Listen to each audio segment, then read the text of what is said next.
고난주간 새벽기도의 둘째 날 예배를 시작하겠습니다. 다 같이 묵상기도 드리십니다. 여호와여, 주께서 나를 살펴보셨으므로 나를 아시나이다.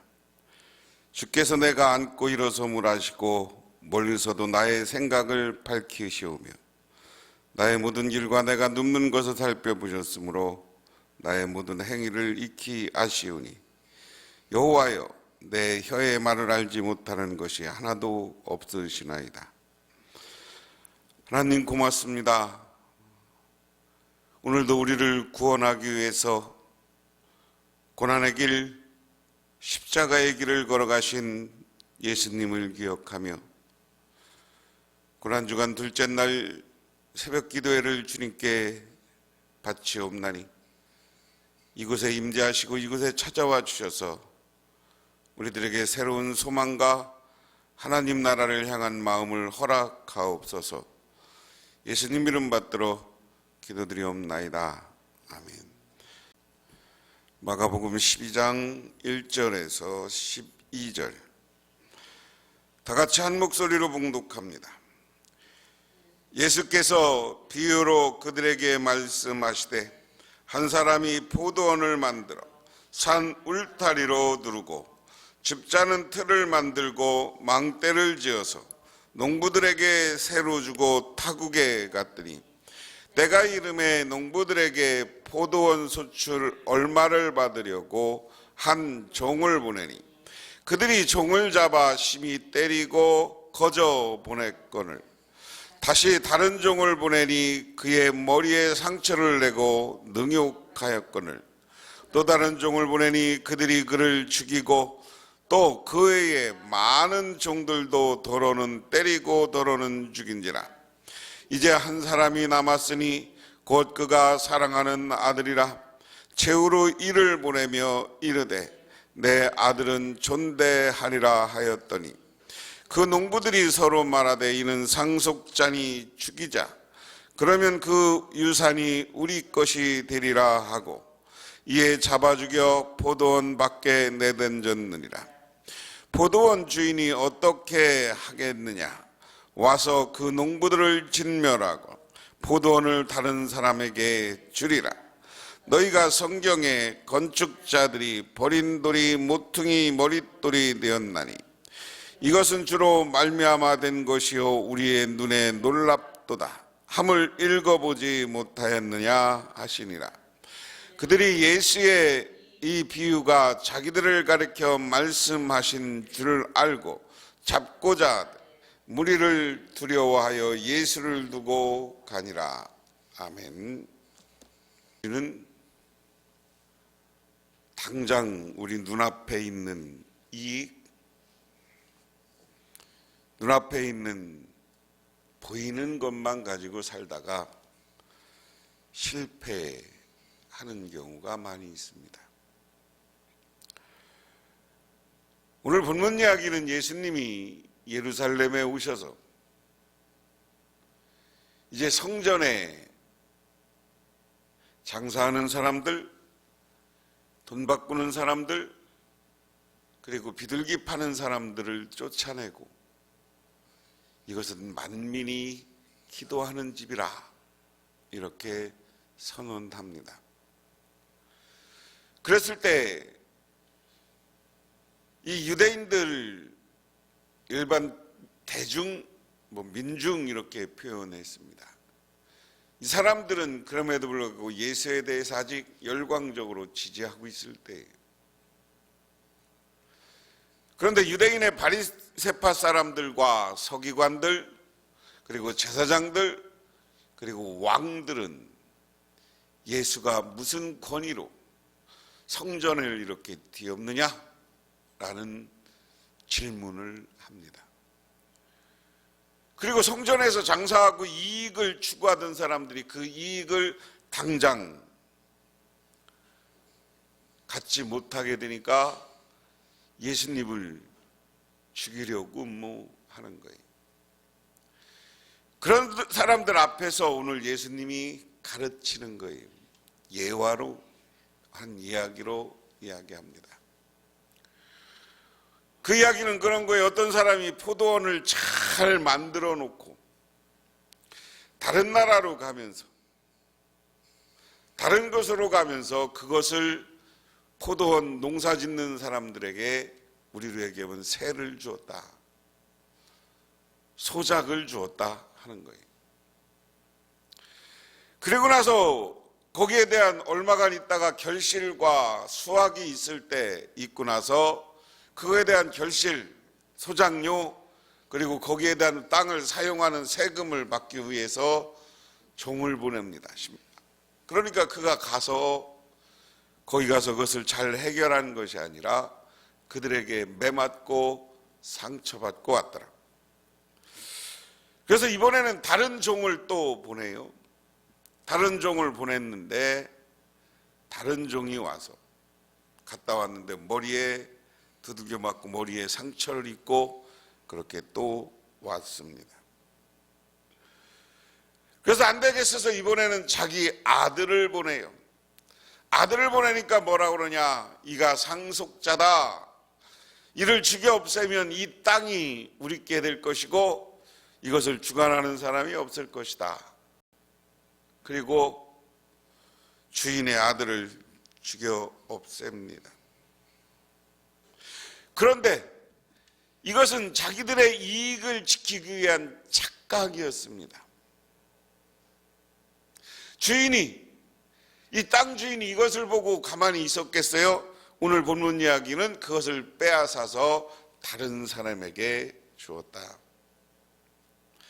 이 이야기는 많은 사람들이 그렇게 해석하고 여기에 모였던 사람들도 그게 무슨 내용인지 알았다. 그래서 자기들한테 하는 이야기인 줄 알고 예수를 죽이려고 하였다 하는 거예요. 자기들에게 말씀하는 건 줄 알았다. 무슨 얘기냐?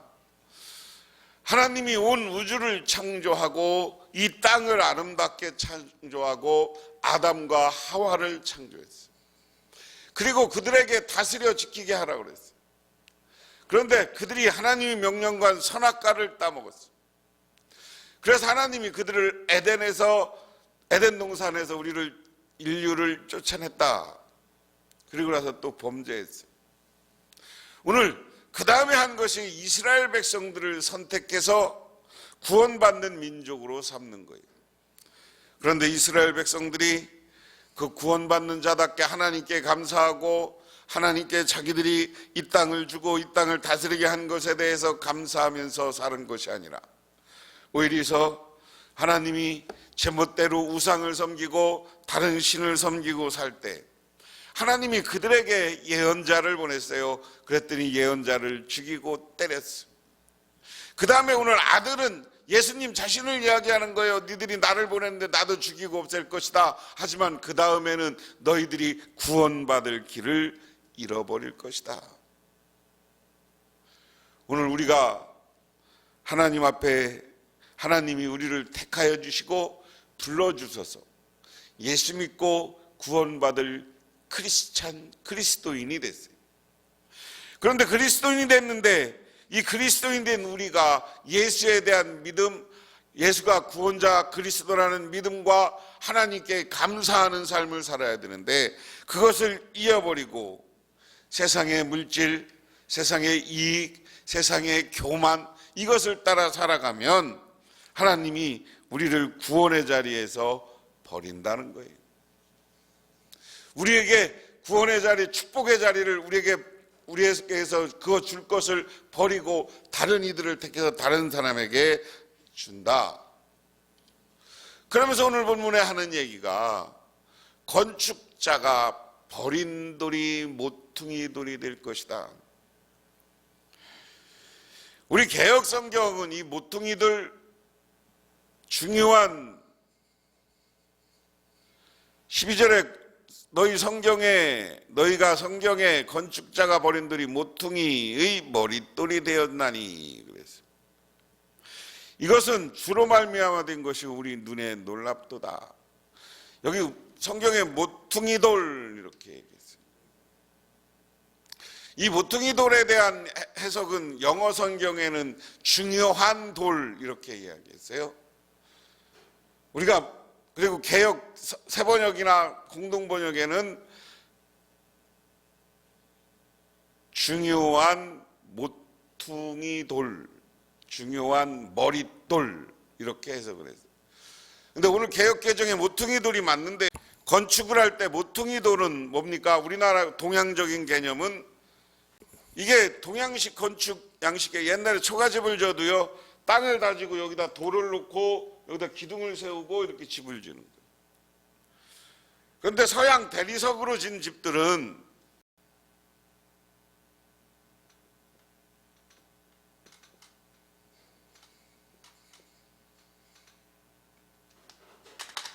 뭐 중요한 건 아닙니다만은, 서양식으로 얘기할 때는 모퉁이 돌을,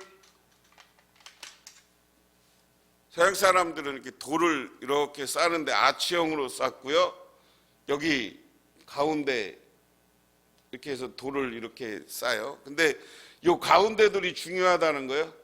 이 돌이 얼마나 중요해. 이 돌을 딱 이게 잡아주는 돌이 없으면 이 아치형 건물들이 무너지는 거예요. 그래서 원래 본문에서 이야기하는 이 이스라엘은 우리나라식의 이런 흙 위에 기둥을 만들고 지는 집이 아니라 대부분 대리석으로 짓는 집인데, 대리석 문에 서로 이렇게 딱 맞물리는 돌이에요. 근데 이 맞물리는 돌을 만들 때 크고 잘생긴 돌을 하는 게 아니라 나중에 버려진 돌을 가지고 그 중요한 데 끼워서 만든다. 근데 이 모퉁이 됐든 저걸 모퉁이 돌로 해석하든 가장 중요한 게 모퉁이들이에요. 근데 이 모퉁이들이 그 앞에를 보면 버려진 돌이 모퉁이들로 사용될 것이다. 이것은 앞에 본문하고 연결하면, 너희들이 앞에 이익을 보고 주인의 아들을 죽여 없애면 그것을, 그 축복을 다른 사람한테 바꿀 것인데, 그 구원을 다른 사람한테 받을 것인데, 너희들이 보기에 별 볼 일 없는 사람, 이방 사람, 버려진 돌이라는 것, 이스라엘 백성들은 원래 합비를 했어요. 몸밖에 없는 사람들, 노예들, 이런 사람들을 택해서 하나님이 아주 귀중한 하나님의 백성으로 삼아줄 것이다. 그런 면에서 우리는 세상을 살면서 구원받고 이렇게 하나님의 사람이 된 것, 우리는 별 볼 일 없는 사람이었지만 하나님이 모퉁이 돌, 머릿돌로 세워줬는 줄 알고 늘 감사하면서 사시기 바랍니다. 세상의 이익 때문에, 조그만 감정 때문에, 욕심 때문에 예수를 버리고 신앙을 버리면 영원히 하나님으로부터 버림받는 사람입니다. 구원받지 못하는 사람이 돼요. 그렇지만 하나님이, 우리가 부족하고 별 볼 일 없는 존재일지라도 하나님을 믿으면 하나님은 우리를 구원해 주신다. 어느 아버지가 어느 책에 이런 일상적인 이야기를 썼어요. 오늘날 자기가 직장에서 퇴근해서 일에 지쳐서 좀 늦게 왔는데 밤늦게까지 아들이 안 오더라는 거예요. 학원에서 공부하다가 온 아들이 집에 와서, 아버지, 학원 버스에다 휴대전화를 내려서 황망했습니다. 그래서 그날따라 이 아버지는 피곤하고 일찍 잠을 청하려고 했지만 황망해하는 아들을 보면서 어떻게 할지 망설였다. 몸은 천근만근 무거웠지만 밤새 걱정할 아들이 안 되어 보여서 자리에 누울 수가 없었습니다. 아내에게 학원버스 운전기사에게 전화를 부탁하고 큰아들과 함께 집을 나섰습니다. 그리고 그가 있는 곳으로 찾아가 휴대전화를 건네받고 나서야 아들의 얼굴이 밝아지는 것을 보았다. 돌아오는 길에 큰아들이 마음에 열고 고민거리를 털어놓았습니다. 아빠, 나는 자신감이 없어서 힘든 일이 많아. 자신감을 가지려면 어떻게 해?